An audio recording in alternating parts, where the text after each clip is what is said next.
This is an honor to be speaking with such an icon, a legend, and one of my personal favorite artists, and the only person who can dress up as a roll of toilet paper and still be that girl, still slay. Katy Perry, everyone.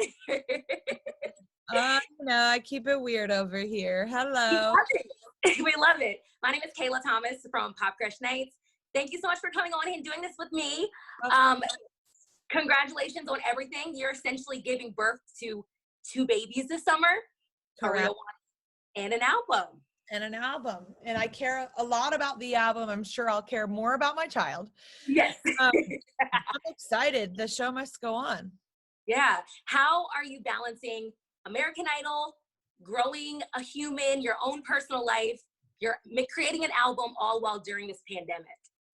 I'm not. Sometimes I lock myself in the parked car out front of my house and I cry. You know how it is. It's like, sometimes it's hard to participate at dinner it's hard to participate for dinner at 6:30 because I'm quarantining with my 3 and 6-year-old nieces. But like, there are many silver linings in this. I mean, honestly, pre-pandemic plan was just to put this record out earlier than I'm actually putting it out. Okay.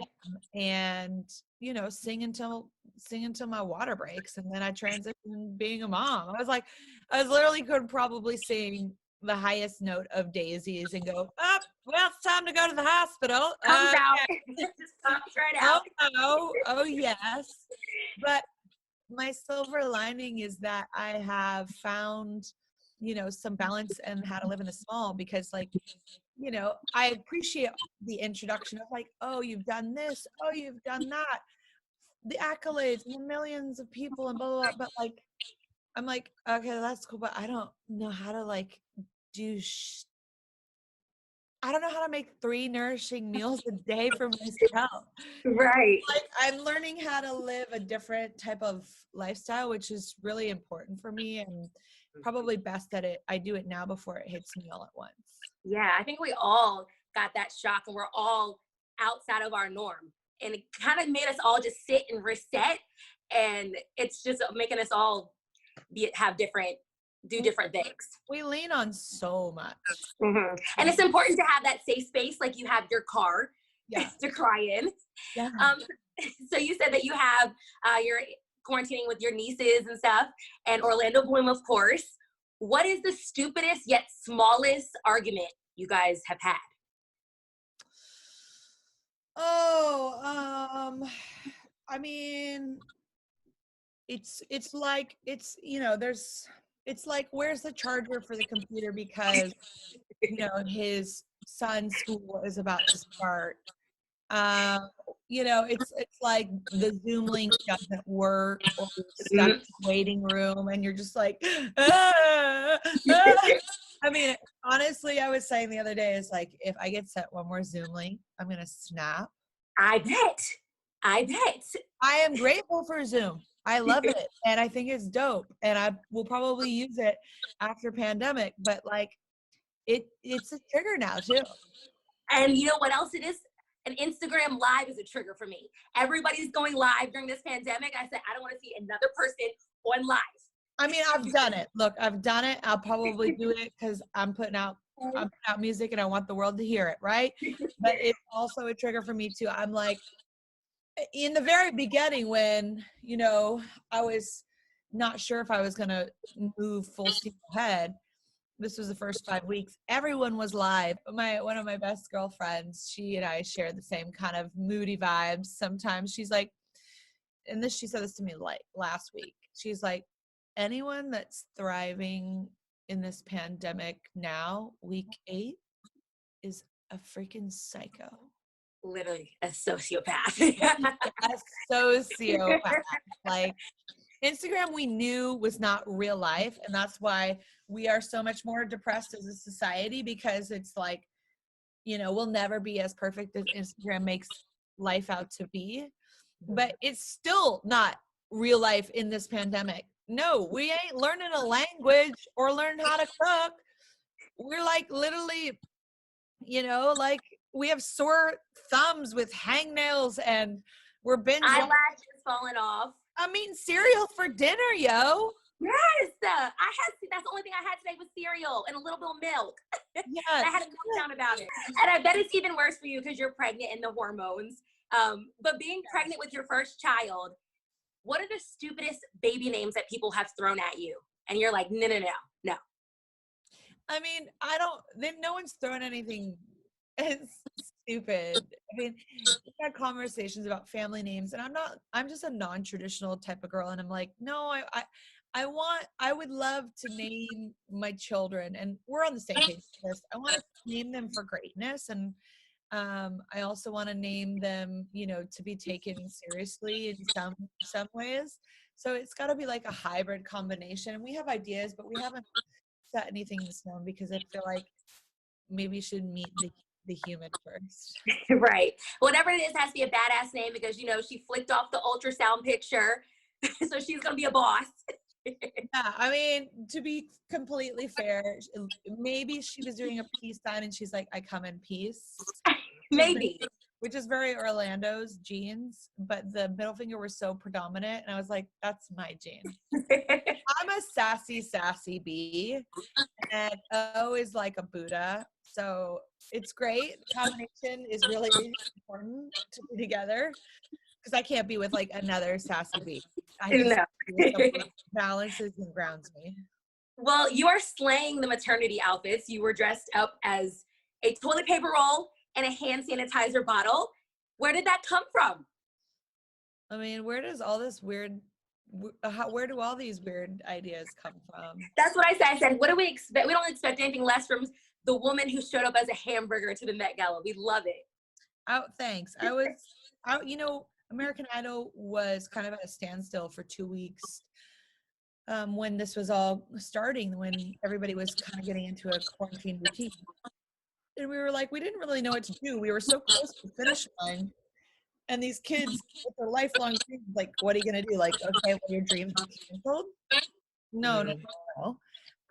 And I was like, wow, it's probably going to get anticlimactic, filming from the living room. So right. How do I pull my weight, spice it up, keep people smiling, and, remind them that there's some levity in all of this if they want. So, and we love it. I had like 2 weeks lead time on every single show, and I was like, okay, the top things in the news is like people. I don't think you still can buy toilet paper anywhere. It's like, no, there's still a shortage. Like, where is it? Hand sanitizer as well. So this weekend is the finale of American Idol, and you're going to be singing your new song, Daisies. Yes, ma'am. Why did you choose this song to be the lead song off of your new album, which is an amazing song, by the way? It just came out today. Why this song? Thank you. Well, excuse me. This is the first official song from the album that's coming in the summer. And last year it was different. I was kind of putting out a la carte things and, and testing the waters and just like playing and not being serious. But I actually have been writing very casually a record for 2 years after the Witness record, and coming out of a really difficult time in my life where like I lost all of my outward validation and didn't meet, my own personal expectations professionally and stuff. And had to go through like a real emotional, psychological journey and a reset for sure. I wrote this record, and, at the end of the writing process, Daisies came basically. And it was, I wrote it with a few people in February, and it was one of the last songs I wrote. And it, I decided that this would be the first one because it sets the tone. It's definitely a cousin to Firework or Roar, and it's empowering. It's resilient. It gives you that kind of like, I can do it feeling. And it really is a song about staying true to the dreams that you have for yourself, no matter what anybody says or comments on your Instagram. Yeah. And, in quarantine, it's taken on a whole new meaning. For me, it's like we've had all this time to reflect, and maybe in that reflection, you realize, oh, I've taken some things for granted, or I've like put my dreams on a shelf somewhere and, you know, always thought they would be reachable, and never realized that like my simple freedoms would be taken from me in a weird way. And so now like when we get the chance to live, like we're still on edge. We're, you know, in California, we're not going anywhere. East Coast is starting to subtly open up, but like when we all get to live, like when it's safe, you know, when it's safe, like I don't know, what is it going to be, Labor Day weekend or maybe even Halloween or something like that. When it's safe to party or live our life, we are going to live our life to the Yep. full. We are going to dance until we have, you know, like calluses on our feet. Absolutely. With our friends, we are going to literally be hugging and kissing. It's going to be like a New Year's Eve before New Year's Eve, we hope, when it's safe. And I just realized, you know, this is maybe the song that can help you realize, like that can help you that can help remind you that like you got another chance at living your best life. Absolutely. And I think this song definitely does that. Do you think that this will turn into a TikTok challenge? Because, you know, TikTok is, you know, kind of, it influences the charts, definitely. Sure. Will there be a Jay-Z's challenge? I mean, I'll be happy for it if it happens. I'm kind of the mind that it has to be natural. I mean, this Yeah. song is definitely not Say So, which is like one of my favorite Right. songs, right? And it's such an easy, like, you know, like it's a dope song and it's perfect for TikTok. And I have a few songs on the record that might be perfect for that, but I think what was most important for me now is the message. Definitely.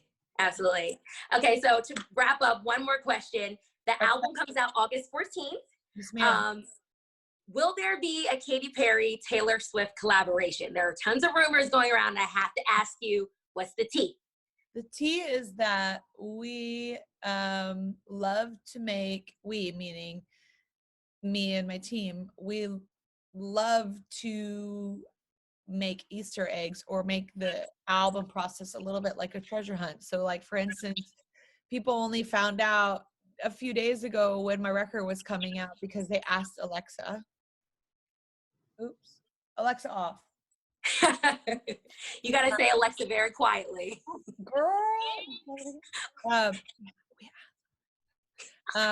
And it was the answer was there already, you know, way before anyone asked. It was just kind of sitting there, which is cool. It's a way to find things out. But that being said, not everything is an Easter egg. Because everybody's taking the littlest things. I know, they love it. They love it. But we're friends, and I mean, I'm sure we'll collab in the future, but it's always going to be naturally.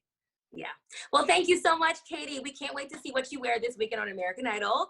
And Daisies is out right now. Stream it, stream it. It's an amazing song, and I love it. Thank you. Thanks, Kaylee. Stay safe. God bless. You too. Bye.